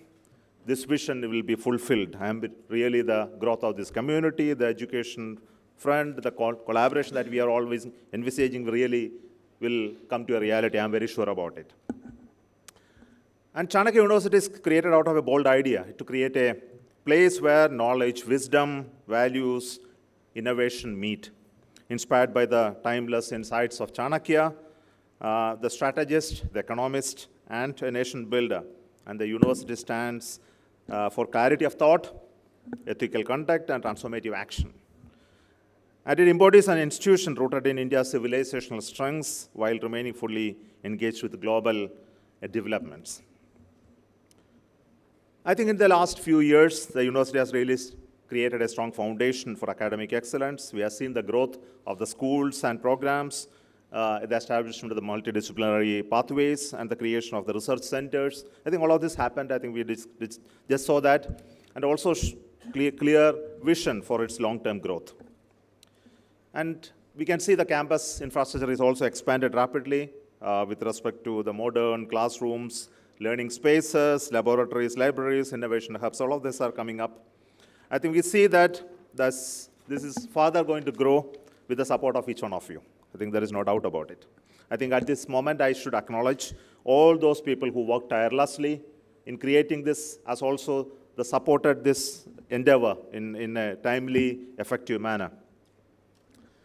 If you look at the country, I think we see the universities and the changing India. It's something very interesting to watch. I think some of the points have been brought out in the earlier speeches. I think the role of a university, I think we should redefine.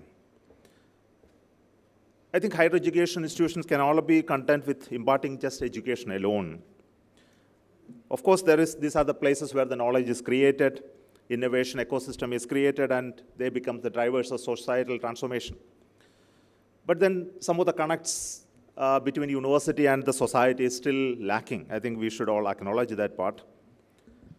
And there is rapid shift that's happening in the society in terms of demographic changes, the technology that is coming into our midst, the change in economic models, and also the issues related to sustainability and governance. I think all of these are becoming very important for a university to address. So we must, in this university, should be very, very competent in the domains that we are engaged in, with very deep intellectual capacity and also expertise in all those domains that we have. We should also be rooted in character, guided by ethical principles and responsibility. We must be really compassionate, sensitive to societal needs, and with great human dignity. And these attributes, I believe, competence, character, and compassion, should continue to shape the teaching, the research, and student life of Chanakya University. I think all of us know that students are the most important part of this university. And the world is also changing. I think we heard a little bit about artificial intelligence, biotechnology, the climate change, the digital governance. They're all defining our workspaces.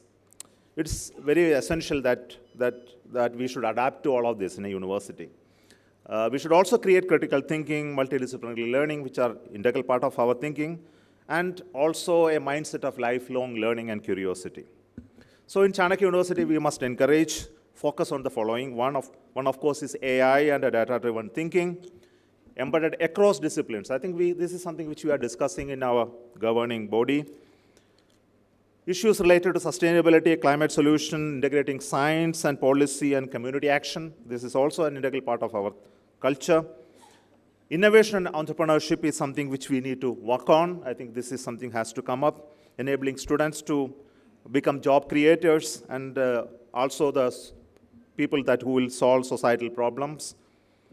Focus on Indian knowledge systems, giving young minds a civilizational anchor and distinct advantage in a globalized world, and we should never ever forget that aspect of it in a university. A future-ready education is the one which empowers students not only to excel in careers, but also contribute meaningfully to the creation of this nation. And for the faculty, I think this is something very important when you reflect on an annual day, is to look at your academic contributions, your integrity, intellectual growth. I urge the academic community here to deepen their research culture. It's very, very important. We have declared that we are going to be a research university, and there's need to have a set of actions that will focus on this. Also, the point has been made, to our connect with industry. It has to be stronger. And we should really work on real-world problems, which requires attention of academics. This is also lacking. I think this is, again, a point with regard to the publications behavior that we have. So let us build strong centers of excellence with public policy, digital society, sustainable development, and leadership, governance, and Indian knowledge system. This is very important.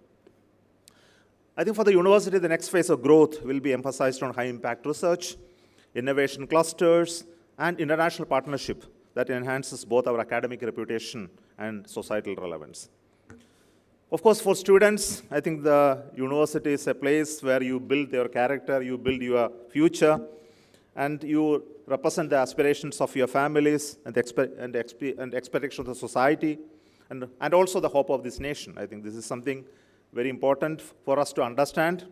And while you pursue your goals, I urge you to remain curious, disciplined, and to be humble. Let your achievements be guided by integrity. Let your ideas be fueled by empathy, and let your actions reflect deep sense of responsibility towards the world around you. And India today needs leaders, thinkers, innovators, and reformers. I think you have an opportunity in this university. For us in the university, a vision for the next 5 years. I think this is very important as we look ahead. I think the year should be guided by many, many, many things. And our ambition is very, very high to position Chanakya University as a leading research-intensive institution in India. Of course, Mohandas Pai has told us that we should be one among 50. I think it's a good number to look at. To establish signature structures of excellence in technology, public policy, sustainability, civilization studies. To expand global collaborations and exchange programs. To strengthen the community engagement, rural outreach, societal relevant research. To nurture inclusive, diverse, and vibrant campus culture. To create an ecosystem where every student feels inspired and every idea finds room to grow. I think this is something which you should build a university not only to impart knowledge, but also shape the character and build a nationhood. So at this moment, let me thank and acknowledge and appreciation for all those who were behind the foundation of this university. Their vision is something that you are seeing in the form of buildings and academic system. The Vice Chancellor and administration for their committed leadership, stewardship, and work behind the scenes. Our dedicated faculty and staff who uphold academic excellence every day. Our industry partners, donors, collaborators for strengthening our mission. And the most importantly, our students, and whose energy and aspirations are something that will be noted out in the future. So finally, when we celebrate this Foundation Day, let us reflect on how far we have come and how far we are going to go. The spirit of Chanakya teaches us clarity in thought, purpose in action, and in perseverance in pursuit. Let these ideals be guiding our collective journey. I firmly believe that Chanakya University, with its unique vision and devoted community, will continue to emerge as a beacon of knowledge, ethics, and societal leadership. On this special day, I extend my warmest wishes to each one of you. May the coming years bring academic brilliance, institutional growth, and national service. Jai Hind. Thank you so much.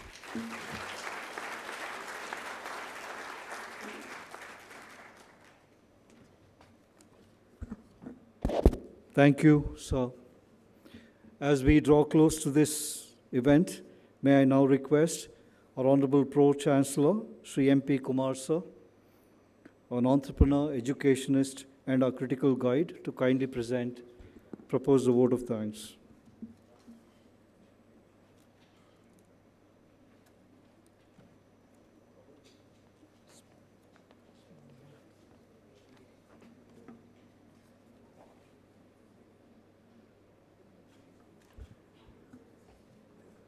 ಎಲ್ಲರಿಗೂ ನಮಸ್ಕಾರ. I know it's a long day, but we have come to the final part of the program. This is one of the special days for Chanakya University because in the journey of this is the 4th year, so we have completed 3 years, but quite a few things have been done, but many more needs to be done. But most important thing now is to really celebrate the spirit of Vidyā-Dāna. That is the foundation day. Because Chanakya University is probably one of the very few, we may not be able to count even in single hand, there are very few institutions which are truly public. This is a private university, but public spirited, supported by general public, not owned by any group or any family or anybody. It is sincerely and truly a collective philanthropy. When the idea started, when we started going and talking to many people, and many of them are sitting here today, and but the kind of encouragement, support we got from each of them is phenomenal. That means the Vidyā-Dāna, the power of Vidya, and Vidyā-Dāna is probably the highest of the gift somebody can give to the other. And the Vidya it illuminates the mind and takes away all illusions and build a much better human being, transforms life and transforms societies. So the societal transformation fundamentally is based on Vidya. And now all the people who have supported in this endeavor of Vidyā-Dāna, which is the only and the true purpose of Chanakya University. So I thought it is time now to really thank all the people who have come forward to support Chanakya University. Many of them are come through supporting us by financially, and many more of them are supporting us in terms of the academic and every other endeavor which Chanakya is undertaken. So you have seen many of them coming on the stage here today, and where we try to honor. I will, as part of the vote of thanks, I will just mention some of the names. May not be all, but starting from first we went to Sitaram Jindal. I think the representatives of Sitaram Jindal Foundation are here, and they really, the first support came from them, and very strong support, and also from Sajjan Jindal and Ajim Premji Foundation, Chris Gopalakrishnan, Kiran Majumdar Shah is sitting here, Aditya Birla Group, and Rakesh Mittal is here with Bharti Mittal Group. Of course, I don't know whether I should mention Mohandas Pai, because Mohandas Pai is part of what we are doing. He is there on everyday basis to support us, to think, connect people, and also push us to do many things, much more than what we are capable of achieving. And Prashant Prakash, and Nirmal Kumar Minda, Ranjan Pai, who has supported for the chair, and C.K. Birla, and the TV9 group, Rameshwar Rao, Mohan Magnani, and Anil Rai Gupta of Havels, Nitin and Nikhil Kamath, and of course, a special mention is to be for Abhay Jain, who is not here today. He is somebody, if you see all this infrastructure and buildings, he is one of the key persons behind making this campus come up in the shortest period of time. Of course, spirit behind the entire design and plan and execution is also from Mohandas Pai, but Abhay Jain is the person who has been executing this. And of course, I must mention Anurag Beher, because Anurag Beher is part of the founding idea of the whole university, because so first time when we talked to him, he said, I don't know how I can guide you for what you can do, but I will definitely tell you what you should not do, because we have done all those mistakes and therefore don't repeat. I think he said that today also, and that is something which is very valuable, because there is a significant work they are doing and a wonderful work in the Ajim Premji University, and there is so much to learn from us. And for any problem, always he is at a phone call distance for us. And of course, there is a lot of support coming from various corporates, Axis Bank, Brigade Group, GMR Group, and Sushil Saraf, Dabur Foundation, Pure Storage, Malati Holla, and many others. Of course, I also have to mention, but of course, I may not be able to take everybody's name, but these are the representative names we are taking to really sincerely thank today as part of the Foundation Day, because Chanakya doesn't have a founder. This is a teamwork. It is collective philanthropy, and that is why we called it as Foundation Day. And this day, I think it's our duty to honor, recognize, acknowledge, and express our gratitude to all the people who are supporting us. Today, I think you saw, symbolically we have put the tree of gratitude, and even some of the names who are put are all just nominal. There are many, many more people who are supporting us. And of course, there's a significant support came from the government of Karnataka.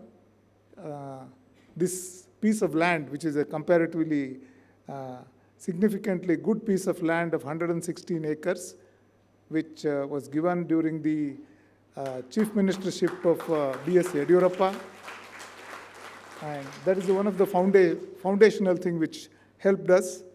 And also the institutions like KDB, and also the Karnataka government higher education department, and also of course, the K.H. Muniappa, who is the minister and also the MLA of this constituency.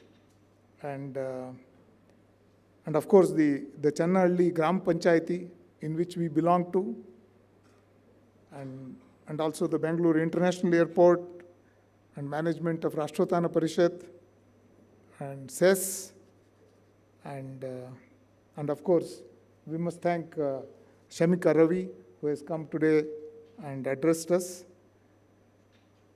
And of course, the International Advisory Board, and I must mention the Board of Governors, who are very, very active. And anyway, we want them to be active, and definitely they're supporting us with the leadership of Somnath coming in. That has been a big support. And of course, Chanakya University Court and many, many other statutory bodies in which, academic bodies in which many people are supporting and helping us. I think it's time for us to thank all of them and acknowledge their support and contribution in building this institution. And also, our thanks are due to the media and press, who are always supporting us. I think it's not time for me to take more stand between you and the lunch. So thank all of you for gracing the occasion. Thank you.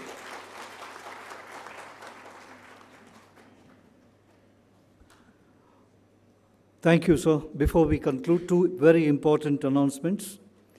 Rooted in ideals and ascending with ideas is our guiding philosophy. A very beautiful representation of this philosophy is the Taru Samskriti, the trees. And the trees have lost a mother. On the occasion of the very sad demise of the 114 years, Salu Marada Timmakka, a soul so noble that she led us to a path. As she has departed, may we all rise in paying tribute to her memory and to reflect on a life well lived. Request all to rise.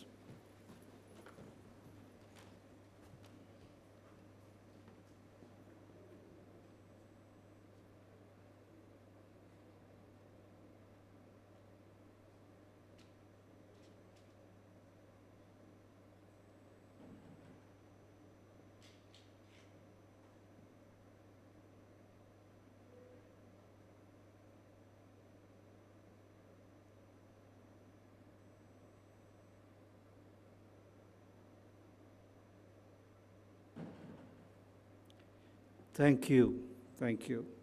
Kindly remain standing as we conclude this event with the national anthem.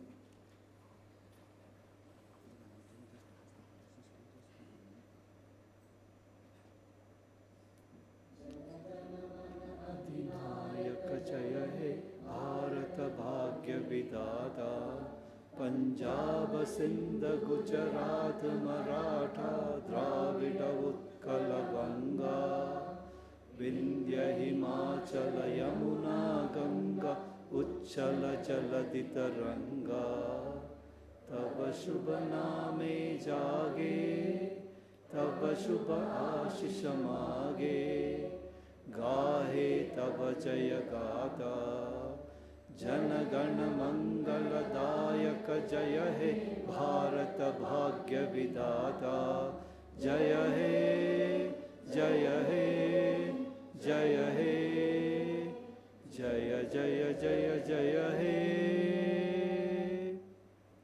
Thank you. Thank you. Request all to be kindly seated for a few more moments. May I invite all the donor representatives to kindly come for a group photo onto the stage with the dignitaries. May I invite all the representatives of the donors and patrons to kindly come up on the stage for a group photograph with the, please.